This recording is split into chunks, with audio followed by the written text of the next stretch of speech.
नमस्कार दोस्तों मेरी आज की कहानी जो है वो बहुत प्रेरणादायक है।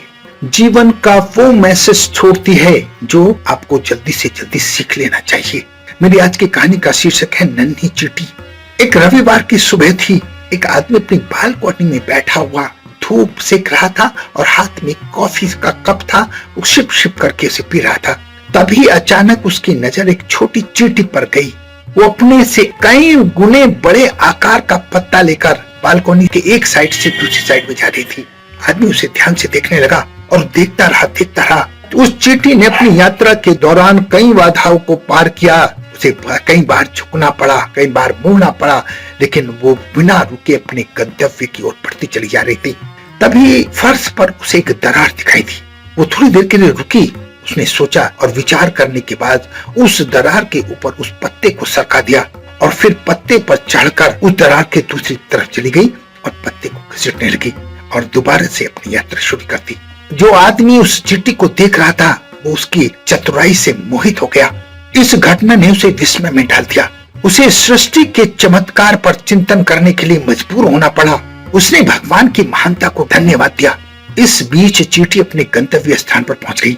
वो एक फर्श के छोटे से छेद के पास थी और उसने बहुत कोशिश की, लेकिन पत्ता उस छेद के अंदर नहीं गया। अब चींटी को मजबूरन उस पत्ते को वहीं छोड़कर अपने घर के अंदर जाना पड़ा। कैसे ले जाती?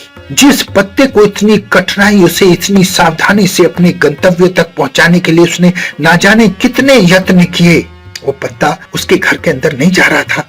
वो उसे वहीं छोड़कर खाली हाथ घर के अंदर चली गई। दोस्तों, ये जीवन यात्रा भी ऐसी ही चुनौतीपूर्ण है।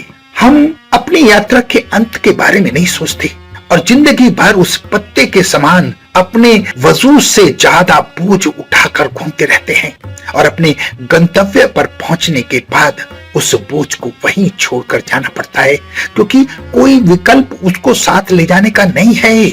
उस दिन उस आदमी ने ये महान सबक सीख लिया। दोस्तों, जिस तरह हम अपने परिवार की चिंता करते हैं, नौकरी की चिंता करते हैं, हम चिंता करते हैं कि अधिक से अधिक पैसा कमाया जाए, हमें कहां कितने बड़े आलीशान महल में रहना है, किस तरह का वाहन खरीदना है, किस तरह के कपड़े पहनने हैं। ये हर आदमी की कहानी है, घर घर की कहानी है। हम अपने जीवन यात्रा में ये महसूस नहीं करते कि ये केवल एक बोझ है। हम बहुत सावधानी से उसे खोने के डर से उसे ढोए चले जा रहे हैं और अंत में पता चलता है कि ये सब तो बेकार है। हम उसे अपने साथ ले जा नहीं सकते क्योंकि साथ ले जाने की कोई व्यवस्था नहीं है। सब कुछ यहीं छोड़कर जाना पड़ता है। दोस्तों, ये जीवन बड़े आनंद की यात्रा है। इसका आनंद लें। कल की चिंता में आज की खुशी को व्यर्थ न करें। जिसे हम घसीटते जा रहे हैं वो सिर्फ एक बोझ ही है। इसलिए सदैव प्रसन्न रहें, खुश रहें, आनंद लें और दूसरों के आनंद का कारण भी बने। अपना बहुत ध्यान रखें। हंसते रहें, मुस्कुराते रहें, खुश रहें। धन्यवाद।